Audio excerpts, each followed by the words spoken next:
নমস্কার, ভয়দয়ের পক্ষ থেকে আপনাদেরকে জানাই আরো একবার সাদর আমন্ত্রণ। নিয়ে চলে এসেছি একটি নতুন ভিডিও নিয়ে চলে এসেছি আপনাদের জন্য ভিভো V50e। আপনাদেরকে দাদা ওপেন করে দেখাবে। দাদা কোথা থেকে এসেছেন? মাধবপুর থেকে। দাদা এসেছেন মাধবপুর থেকে আপনাদেরকে ফোনটা ওপেন করে দেখাবে। দাদা আমাদের দোকানে আসেনি, দাদাদের বন্ধুরা আসে। দাদার সাথে এসে দাদার কিছু বন্ধুরাও। আচ্ছা সৌমিক, এটা আমার নিজের ভাই। মতন যদি আপনারা আপনাদের স্বপ্নের ফোন নিতে চান তাহলে আসুন গোপালনগরী কালীবাড়ির পিছনে ভারতের মোবাইলে।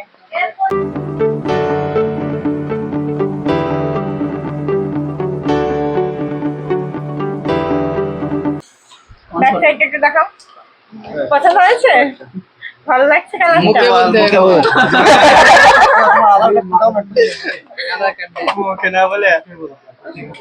যারা লজ্জা পেয়ে গেছিল, আপনারাও যদি এমন ফোন নিতে চান আপনাদের পছন্দের ফোন তাহলে আসুন গোপালনগর কালীবাড়ির পেছনে। আরো একবার বলছি, আপনাদের স্বপ্নের ফোন নিয়ে যান ভারতের মোবাইলে এসে।